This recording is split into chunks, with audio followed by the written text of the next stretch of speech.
Hey guys, TC here. Haven't been around for a couple weeks. I'm really sorry. As you can see, there's a gigantic mess in the background because I'm trying to finish the redo on my office. I wanted to touch base on something else today.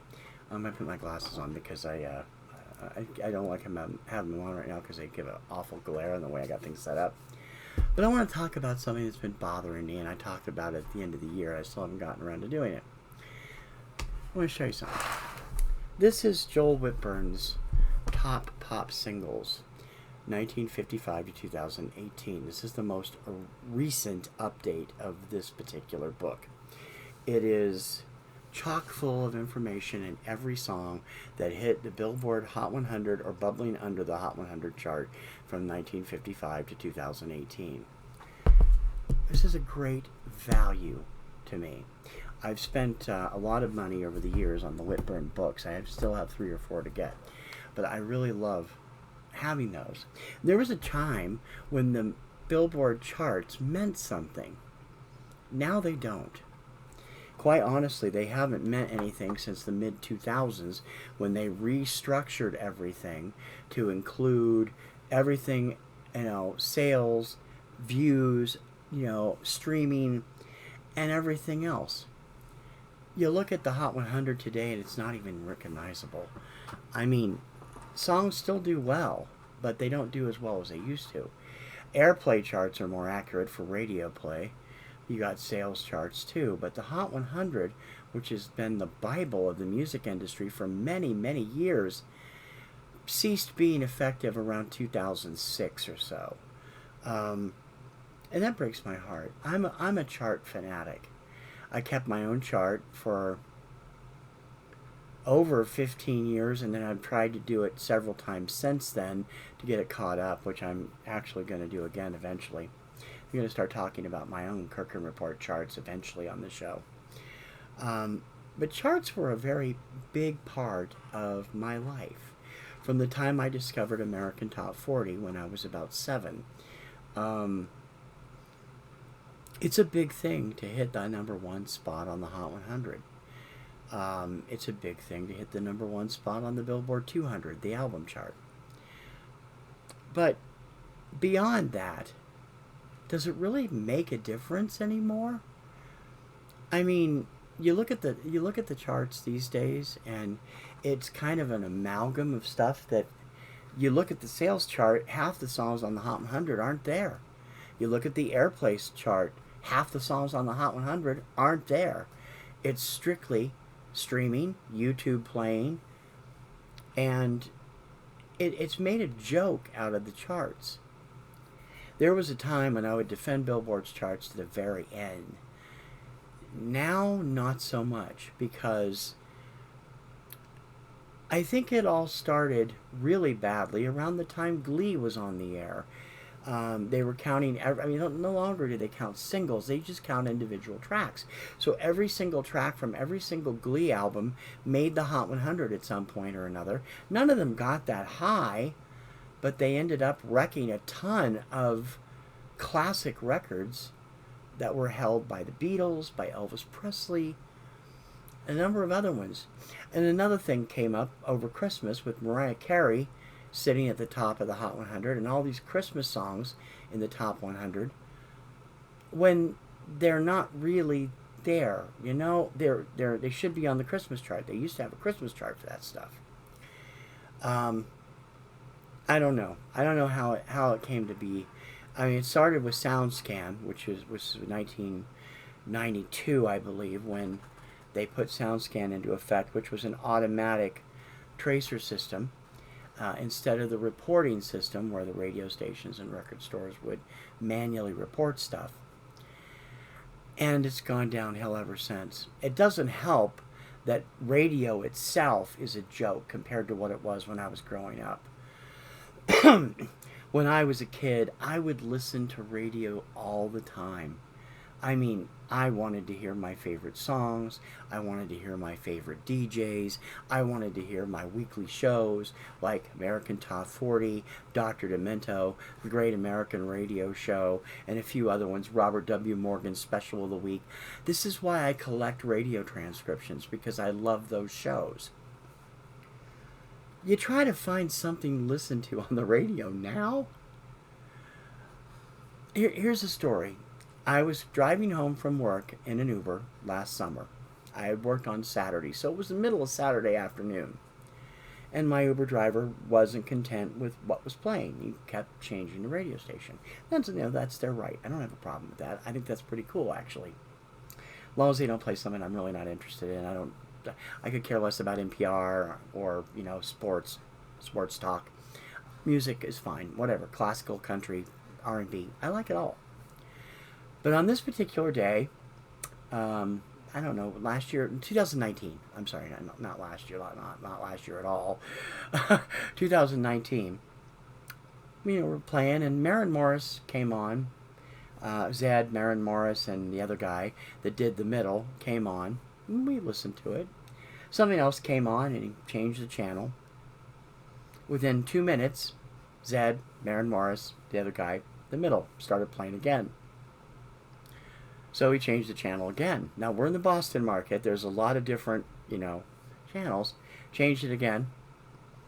Not 3 minutes after he changed it, it said, and Maren Morris with the middle on whatever station.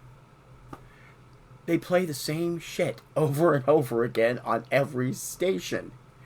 When I was growing up, there was a great trend of different stuff. I remember when I was a kid, and we're talking the mid-70s here, I could listen to Top 40 radio, I could listen to adult contemporary radio, I could listen to what's now known as adult standards, which is older stuff from the 60s, maybe even going back to the 40s and 50s. There was your full service station that handled music, sports, weather, traffic, every little thing, talk shows, There was beautiful music, which was later replaced by the Quiet Storm format, which was mostly New Age. And as I got a little older and into my high school years, you added album-oriented rock, you added classic rock, and you added a few other niche channels that would explode. Some stations in the late 70s did all disco instead of all R&B. There was a great number of different types of stations. If you look at the Boston market now, most of the AM, with 2 or 3 exceptions, is now all sports, all talk, some Spanish language programming, and a few other things. There's 1 or 2 stations on the AM that play music. There's this great channel called the Memories Station, WJIB, that it also simulcasts on FM. It's run by a gentleman in Maine, and he runs it all himself, and he plays whatever the hell he likes. It's a great station. I mean, I would drive around in a cab. We don't have a car. I would hit in a cab and other cab drivers, and they'd have one of them had WJIB on, and you'd hear stuff you haven't heard in 40 years. I heard Donna Fargo's Happiest Girl in the Whole USA one day. Miko's Star Wars. They go back to The Wayward Wind by Gogi Grant. Dude plays everything. It's a lot of fun. The stations on Cape Cod are better. There's an oldies channel down there that focuses on mid-70s to early 90s. And I heard stuff on the radio on that channel that I haven't heard in years. Strange Way by Firefall, How Much I Feel by Ambrosia, Dexy's Midnight Runners, Come On Eileen. That's what we thought we were going to get when we started into this stuff. Radio now is so homogenized, thanks to Clear Channel, or now known as iHeartRadio, that it just isn't fun anymore. I think that's why more people listen to Spotify, why more people listen to Pandora. And most people I know in the VC that listen to radio listen to classic rock. They don't listen to current stuff. That sometimes keeps you from getting exposed to new stuff that's really good, but I miss the old days of radio. I miss the old days of real charts that really meant something, which they don't anymore. I'm feeling a bit nostalgic this weekend, obviously. And I just really, I want to see that day come back. It isn't going to.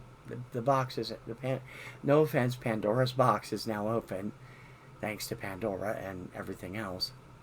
And I enjoy Spotify. I use Spotify. I use Bandcamp. I use a lot of these services, a lot, to find new artists, to listen to podcasts. But they're not radio. And so many new artists on those labels, on those channels. Spotify, not so much, but definitely Bandcamp and SoundCloud don't get the airplay. They have loyal fan bases, but they don't get the airplay. They don't get the knowledge. You know, this is why I enjoy people that do take a chance. I know Steve Carlson has mentioned Bandcamp a few times. Great, I'm glad he's listening to it. I wish more people would seek out great artists, because a lot of the artists that I listen to now are only available on digital. There's no vinyl. Some of them have CDs, but not very many of them. Acts that I adore. And in the next few weeks, I'm going to introduce you to some of them. With Spotify playlists, SoundCloud playlists, stuff that you guys should be exposed to. Because normally you would have been on radio, but radio isn't playing that stuff anymore. Hopefully I'll get back into things and get stuff going a little bit better than I have lately.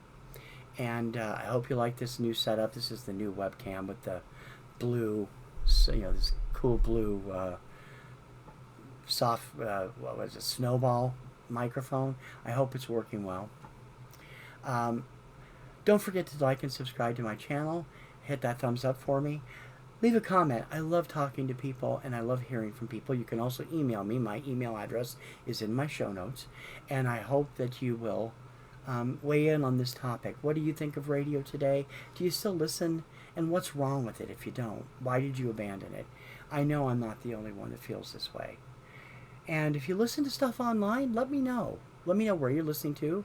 Give me a list of people you like that nobody else talks about. And we'll put something together. Until next time, I'm TC. We'll see you later. Bye.